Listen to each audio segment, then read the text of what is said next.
कि हम लोग ये जो ऑस्ट्रियन कंपनी थी डॉफलमेयर, जिनका वर्ल्ड में फेनाकुलर रेलवे, रोपवे, केबल कार में 65% उनका शेयर है वर्ल्ड में, उनको मैंने लाकर इनका जॉइंट वेंचर वेबकॉस के साथ कराया था और वो टेक्नोलॉजी अब अवेलेबल है। तो हम लोग हमारे पहाड़ी एरिया में रोड बनाते हैं और घूम घूम के 2-2 घंटे 3-3 घंटे डीजल फूकते हुए ऊपर जाते हैं।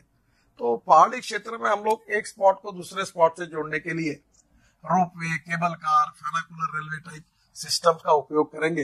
हम ई हाईवे की बात कर रहे हैं, मैं एक पायलट प्रोजेक्ट कर रहा हूँ स्वीडिश कंपनी के साथ, हम कोशिश कर रहे हैं कि एक रेल में करंट रहेगा, हाईवे में मुंबई दिल्ली हाईवे बना रहे 1 लाख करोड़ का, ताकि उसमें ट्रक और बस जाएगी, 20 किलोमीटर चार्ज हो जाएगी उसको नीचे टच करके, और फिर 200 किलोमीटर वैसे ही चलेगी, फिर बैटरी चार्ज फिर चार्ज करेगी, फिर आगे जाएगी।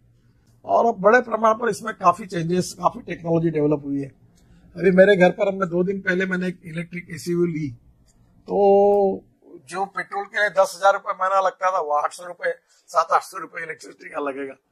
और मैंने उनको कहा बीओटी में तैयार करिए कि एक किनारे से दूसरे किनारे डायरेक्ट जाने के लिए हम लोग रो पैक्स लोग अपनी गाड़ी और ट्रक अंदर डाल देंगे, इधर से निकल के उधर आएंगे, तो काफी डिस्टेंस बच सकता है। तो 9-10 जगह ऐसी थी कि उसमें मार्ग था। अभी मणिपुर जाने के लिए हमें कभी काफी बार रोड ब्लॉक होता है।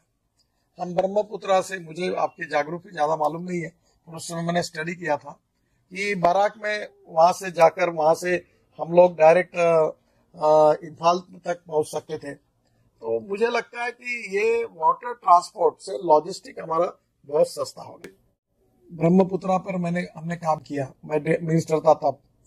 वो आपके गुवाहाटी में पांडु जेटी की डेवलपमेंट की, ब्रह्मपुत्रा का ड्रेजिंग पूरा किया, फिर उधर से वाराणसी टू हल्दिया हमने गंगा पर पूरा ड्रेजिंग पूरा किया, 4 मल्टीमोडल हब बना रहे, 2 का उद्घाटन हो गया।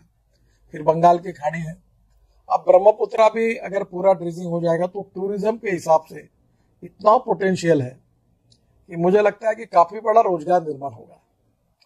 पर उसके साथ साथ वहां की स्थिति में जो एडवांटेज है उसका वही के वही उपयोग होना, इसका कोऑर्डिनेशन नहीं होता। अभी देखिए, आसाम पेट्रोलियम करके कंपनी है, वो मिथेनॉल बनाती है। मिथेनॉल कोल से बनता है और वर्ल्ड में मिथेनॉल का बहुत बड़ा उपयोग किया जाता है। अब मैंने ट्रांसपोर्ट मंत्री होने के नाते मिथेनॉल पर 15% डीजल में डालने के बारे में भी हमने ऑर्डर निकाला हुआ है। अब ये जो मिथेनॉल है, ये 16 रुपए लीटर इसराइल में है, 17 रुपए लीटर चाइना में है और 22 रुपए लीटर इंडिया में है। और डीजल का भाव कितना है देखो। अब आसाम पेट्रोलियम वालों का मिथेनॉल अगर हमारे शिप में, हमारे बार्ज में, हमारे वाटर ट्रांसपोर्ट में, हमारे ट्रक में, हमारे बसेस में अगर ये मिथेनॉल यूज होता है, या हमारी मिथेनॉल बेस्ड इंजन अगर हम वहां आते हैं बसेस के लिए, तो मैंने बीच में आसाम के ट्रांसपोर्ट मंत्रियों को भी कहा था, पर हमारे देश में वो इंजन नहीं बनता, चाइना से आता था। तो हमारे यहाँ मिथेनॉल की इकोनॉमी आज आसाम में बन सकती थी, नॉर्थ ईस्ट में बन सकती थी। अब इतने मिनरल्स अवेलेबल हैं और उसका उपयोग नहीं हो रहा। तो मुझे लगता है एक तरफ हमारे देश में कॉपर है, हम कॉपर इंपोर्ट कर रहे हैं, एल्यूमिनियम है, हम एल्यूमिनियम इंपोर्ट कर रहे हैं, हमारे देश में गोल्ड है, हम गोल्ड इंपोर्ट कर रहे हैं, हमारे देश में कोल है, हम कोल इंपोर्ट कर रहे हैं, हमारे देश से पैसा बाहर जा रहा है। तो हम you can donate app but you can not donate vision, and lack of appropriate vision is a big problem. तो आप ये अगर मुख्यमंत्री जी को देंगे राज्य की बनाकर, फिर शहर के जो मेयर्स होंगे उनको शहर की बनाकर देंगे। अब देखो कितना बड़ा प्रॉब्लम है, इंडस्ट्रियल एरिया डेवलप होता है और वहां रेसिडेंशियल एरिया कोई तैयार नहीं होता। वो इंडस्ट्रियल वाले बोलते हैं कि हमारा काम नहीं है, और वहां फिर झोपड़पट्टी तैयार हो जाती है, लोग अतिक्रमण करते हैं क्योंकि रोजगार हो जाता है, रहने के लिए घर नहीं है। अब जहां इंडस्ट्री बनती है वहां अगर अफोर्डेबल हाउसिंग होगा, स्मार्ट सिटी, स्मार्ट विलेज होगा, वहां भी अगर छोटे छोटे अच्छे मकान होंगे तो अच्छी प्लान डेवलपमेंट होगी, रोजगार भी मिलेगा, इन्वायरमेंट, इकोलॉजी और इन्वायरमेंट भी अच्छा रहेगा।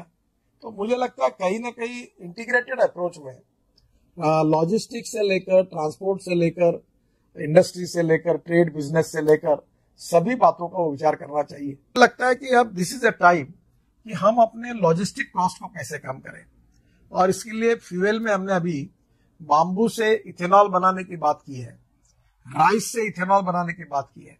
अभी 20% हमारा 20,000 करोड़ इथेनॉल की इकोनॉमी है, जो शुगर कैन मोलाइसिस से, बीएबी मोलाइसिस से हम लोग इथेनॉल बनाते हैं। अभी शुगर कैन जूस सायरप बनाकर उससे भी इथेनॉल बन सकता है। राइस को हमने अनुमति दी है। अब हमारे पास 3 साल के लिए लगेगा इतना राइस पड़ा हुआ है, और राइस को कीमत नहीं है, surplus rice, surplus wheat, surplus sugar. तो diversification of agriculture towards energy and power sector ये कर रहे हैं। बाम्बू ये बहुत बड़ी चीज है जो आपके लिए सबसे इंपॉर्टेंट है। बाम्बू से बायो इथेनॉल बनता है, बाम्बू से कपड़ा बनता है, बाम्बू से अचार बनता है, बाम्बू से फर्नीचर बनता है। अभी टाटा ने एक सिंधुदुर्ग जिले में, महाराष्ट्र में, बाम्बू से इतना सुंदर एक प्रोजेक्ट चल रहा है, इतने अच्छे फर्नीचर बनाए उन्होंने कि मैंने अपने ऑफिस में 2 सोफा सेट वहां से लिए। बाम्बू की टाइल्स बन सकती है। तो ये टोटली मुझे लगता है वहां की एम्प्लॉयमेंट पोटेंशियल को बढ़ाना, ग्रोथ को बढ़ाना और लॉजिस्टिक कॉस्ट को कम करना, इसकी कोई विजन तैयार कर सकती है हमारी मैनेजमेंट की इंस्टीट्यूट। अब मैं मानता हूं कि आप शिलोंग में ही हैं, तो आपके राज्य पर सीमित रहकर, और वहां के मुख्यमंत्री भी अच्छे हैं, तो जरूर आप अगर कोई 25 साल 30 साल की कोई विजन बनाएंगे, और उस विजन में 25-30 साल के बाद ट्रांसपोर्ट में क्या होगा, ये रिवर ट्रांसपोर्ट में क्या होगा, एविएशन में क्या होगा, बाद में इसमें वहां की जो अवेलेबिलिटी है, जो फॉरेस्ट से और बाम्बू जैसी चीजें उनके आधार पर क्या कर सकते हैं, खनिज संपत्ति कौन सी उसके आधार पर क्या कर सकते हैं, पावर के बारे में क्या कर सकते हैं, सभी कंसर्निंग सब्जेक्ट को लेकर एक कम से कम 30 साल की विजन भविष्य की बनाना, और वो मैनेजमेंट के इंस्टीट्यूट के जो लोग हैं वो अच्छी बना सकते हैं, और वो बनाकर उनको राज्य को देना। आप कभी ये काम, जैसे कि शिलोंग की क्या कर रहा है, मैं आया था शिलोंग में, तो वहां के रोड की बड़ी समस्या थी, तो मैं इनॉग्रेशन के लिए, अभी शायद वो बना होगा, तो रोड को भी वहां बनाने में काफी अड़चन है, क्योंकि कहाँ का क्षेत्र जो है पहाड़ी क्षेत्र है। तो मुझे लगता है कि हम अध्ययन करके वहां के एग्रीकल्चर से लेकर इंडस्ट्री तक और छोटे छोटे कामों से लेकर बड़े कामों तक अगले 25-30 साल में हम किस प्रकार का प्लान बनाएं,